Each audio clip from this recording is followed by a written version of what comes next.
এখনো মায়ের কান্না থামে নাই, এখনো রক্ত শুকায় নাই, এখনো জালেম বাংলা জমিনে মাথা উঁচু করে দাঁড়ায়, ওদের মাথা ভেঙে জমিনের ভিতরে পুঁতে প্রধান অতিথির বক্তব্য নিয়ে আসছেন ইসলামী আন্দোলন বাংলাদেশের মোহতারাম আমির, বাংলার কোটি কোটি তাওহীদি জনতার ধর্মীয় আধ্যাত্মিক নেতা মুফতি সৈয়দ মোহাম্মদ রেজাউল করিম পীর সাহেব চরমনাই। মুফতি সৈয়দ মোহাম্মদ রেজাউল করিম পীর সাহেব চরমনাই। দেখতে পাই পীর সাহেব চরমনাই, দেখতে পাই যেই নেতার জুড়ি নাই পীর সাহেব চরমনাই।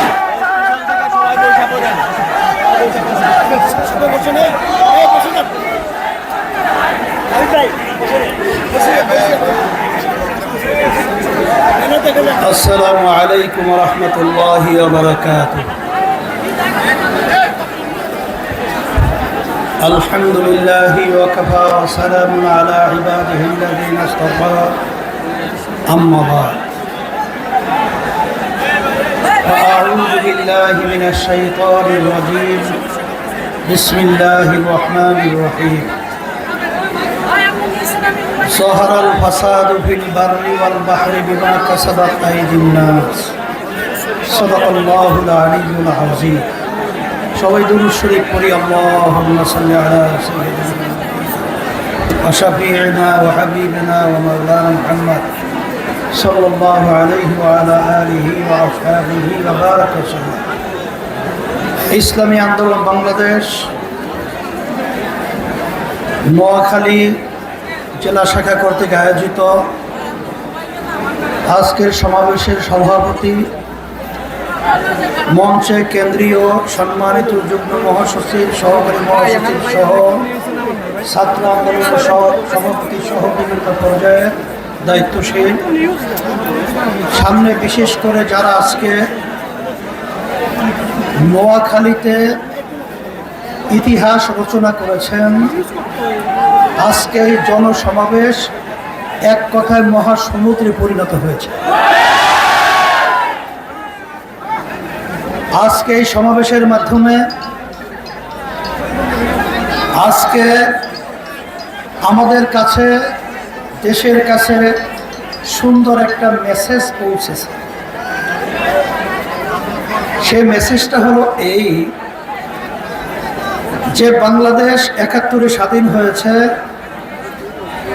লক্ষ লক্ষ মানুষ জীবন দিয়েছে, অনেক মা তার সন্তানকে হারিয়েছে, অনেক বাংলাদেশের মানুষ পঙ্গু হয়ে তারা কষ্টের দিন রাত্রি যাপন করছে। এই ৫৩ বছর বাংলাদেশের স্বাধীনতায় যারা দেশ পরিচালনা করেছিল, এদের মাধ্যমে বাংলাদেশের মানুষ তাদের যে চাওয়া পাওয়া ছিল, বাস্তবে একটাও তারা পায় না, দেখেও না। আপনারা জানেন, বাংলাদেশ ৭১-এর স্বাধীনতার জন্য মৌলিক কয়েকটা স্লোগান ছিল। তার ভিতরে একটা স্লোগান হলো সাম্য, আর একটা স্লোগান হলো মানবিক মর্যাদা, আর একটা মূল নীতি ছিল ন্যায় বিচার প্রতিষ্ঠা। কিন্তু আসলে বাস্তবে আমরা এটা শুধু শুনছি, স্লোগানই সীমাবদ্ধ রয়েছে, কিন্তু বাস্তবে আমরা দেখতে পাই নাই। বরঞ্চ যারা এই দেশ ৫৩ বছর স্বাধীনতায় পরিচালনা করেছিল, এদের পরিচালনায় আমরা পেয়েছি সুন্দর একটা দেশ বাংলাদেশ। তাম দুনিয়ার ভিতরে একবার নয়, দুইবার নয়, ৫ বার চোরের দিক থেকে বিশ্বের ভিতরে ফার্স্ট হয়েছে। আমরা এদের পরিচালনায় কি পেয়েছি? এই দেশের মধ্যে মানুষ রাস্তায় নামলে গুম হয়, আর ঘরে থাকলে খুন হয়। আমরা কি পেয়েছি? মা সন্তান কোলে অবস্থায় গুলিবিদ্ধ হয়ে মাটিতে লুটিয়ে পড়ে। আমরা কি পেয়েছি?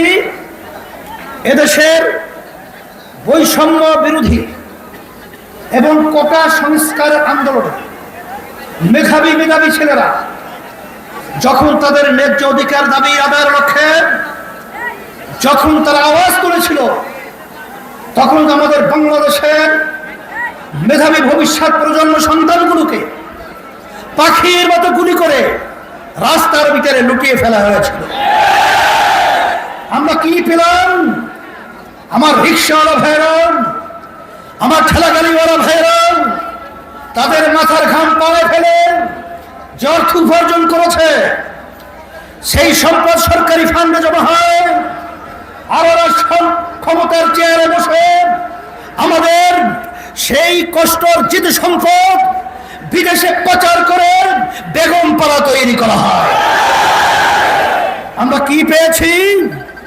শুধু মিথ্যা, জুলুম, নির্যাতন আর এক কথায় বৈষম্যতা সর্বক্ষেত্রে। এছাড়া আমরা কিছু পাই নাই। আল্লাহ রাব্বুল আলামিন বলেছেন, যে জাতির ভাগ্যের পরিবর্তন তারা না ঘটায় আমি তাদের ভাগ্যের পরিবর্তন করি না। সেই হিসাবে আমি বলবো যে আজকে 5ই আগস্ট আবার আমাদের দেশ নতুন স্বাধীন হয়েছে। অনেকে প্রশ্ন করতে পারে 71 স্বাধীন আবার নতুন স্বাধীনতা কি? আমি বারবার বলেছি, আজকেও বলছি যে আসলে আমরা স্বাধীনতা 71-এ পেয়েছি ঠিকই, কিন্তু আমরা স্বাধীন দেশে পরাধীনতাই আসলে আমরা বসবাস করেছি। 5ই আগস্ট আমাদের দেশ স্বাধীন হয়েছে। আজকে আমরা স্বাধীনভাবে কথা বলতে পারছি, আজকে স্বাধীনভাবে জনসভা করতে পারছি, আজকে সবাই ন্যায্য অধিকার নিয়ে কথা বলার সুযোগ পেয়েছে। আজকে জালেমরা খুঁড়িয়ে পালিয়ে কুকুরের মতো বিদেশ চলে গেছে। আজকে এই স্বাধীনতার অর্জনকে আমাদেরকে বিলীন করতে দেয়া যাবে না। এখনো মায়ের কান্না থামে নাই, এখনো রক্ত শুকায় নাই, এখনো জালেম বাংলা জমিনে মাথা উঁচু করে দাঁড়ায়। ওদের মাথা ভেঙে জমিনে বিদায় করতে হবে। দেশের মধ্যে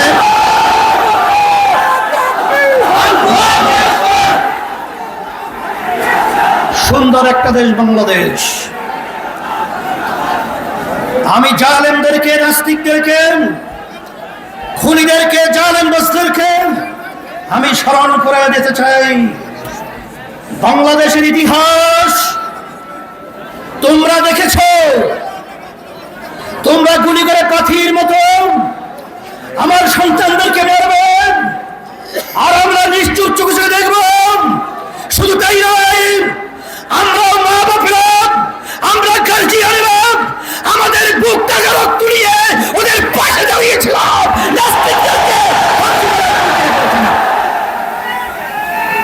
এখন আমি বলবো, আজকে বাংলাদেশের মধ্যে ইসলামের পক্ষে এবং স্বাধীনতা বাংলাদেশের অর্থবহ হোক, এটা বাস্তবায়নের জন্য, মানবতা, ন্যায় বিচার প্রতিষ্ঠার জন্য ইসলামী আন্দোলন বাংলাদেশ প্রতিষ্ঠা থেকে শুরু করে আমাদের কার্যক্রম পরিচালনা করে আসছি। তোমরা দেখেছ, আপনারা দেখেছেন, ইসলামী আন্দোলন বাংলাদেশ প্রতিষ্ঠা থেকে শুরু করে অদ্যাবধি পর্যন্ত ব্যক্তি স্বার্থের জন্য, এমপির জন্য, মন্ত্রিত্বের জন্য, কোন সম্মান সম্পদের জন্য আমাদের নীতি আদর্শকে আল্লাহর হুজুরে আমরা বিলীন করি নাই, বিকেলে কার কাছে দেই নাই। দেশের জন্যই, ইসলামের জন্যই, মানবতার জন্যই ইসলামী আন্দোলন বাংলাদেশ। সেই হিসাবে আমি সকলকে বলবো, আজকে যারা নাকি কিছু ভুইভ আজকে আলেম ওলামা ইসলামকে সহ্য করতে পারে না, ওরা আজকে ওলামায়ে কেরামদের প্রতি 20 আঙ্গুল তুলে ইঙ্গিত করতে চায়। আমরা পরিষ্কার ঘোষণা করছি, এই বাংলাদেশ শতকরা 92 জনের মতো মুসলমান বসবাস করে।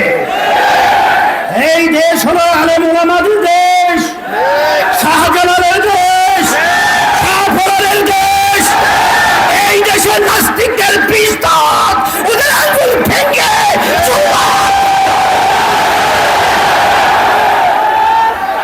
এই দেশের মধ্যে